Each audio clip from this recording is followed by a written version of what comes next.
let's derive this formula where if we have an integral that looks like this, we have basically our canned system here where all we do is just plug x and a in here, take a c on it, and we're done. So where does this come from?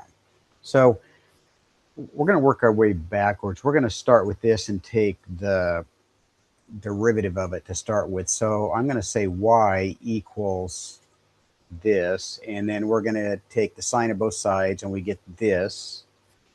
And now we're going to use implicit differentiation to take the derivative of both sides. And so sine becomes cosine, and by the chain rule, we tack on a dy dx, and the right side is 1 over a. Now we solve for dy dx, and there we go. This is our derivative of this.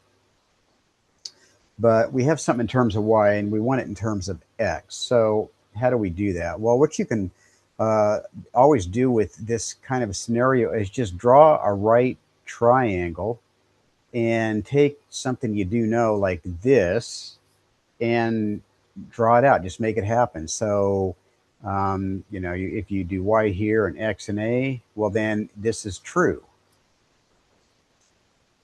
Okay, and then you can always figure out the third side using the Pythagorean theorem. And so here we have that, and now you can get any trig function you want because you have a complete right triangle filled out, and cosine is going to be this over this. There we go. So we're going to replace cosine of y with this, and then you cancel the a's and you just get this. So here is our derivative. Well, now we're almost there. We're going to take the integral of both sides. So this just turns into y, and then this here we just put integral notation, and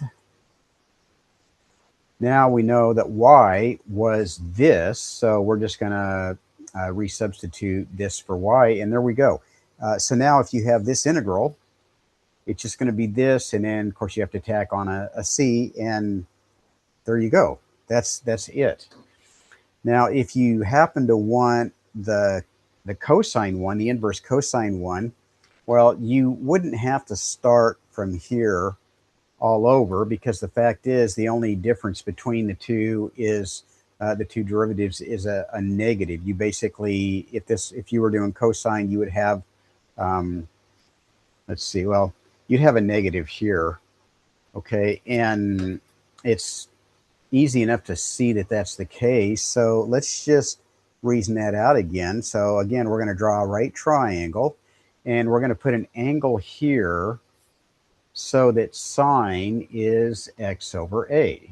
Okay, we're just kind of making that happen, making what we know happen. Remember, the inverse trig functions are always angles. So this would be an accurate expression of an angle, because if I take sine of that angle, I will get x over a. Okay, now none of this has happened yet.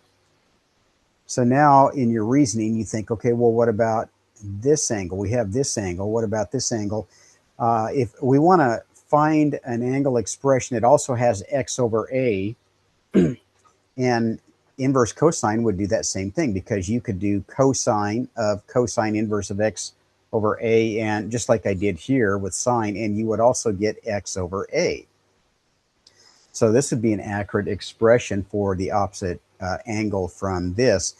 Okay, so now we have two expressions for these two non-right corner, right angle corner angles, and I don't know if I said that right, but anyway, and we know that this plus this adds up to pi over 2, or 90 degrees, but we're going to stay with pi stuff here. So I know that inverse cosine equals pi over 2 minus inverse sine. So we have equality here. And now we're just going to take the derivative of both sides. And a cool thing happens. So when you take the derivative of this turns into 0, and we get the derivative of this is equal to the derivative of this. So their derivatives are equal except for a negative. Okay, so Really, if you wanted the cosine version of this, you would have just ended up with a negative, and that's all there is to it.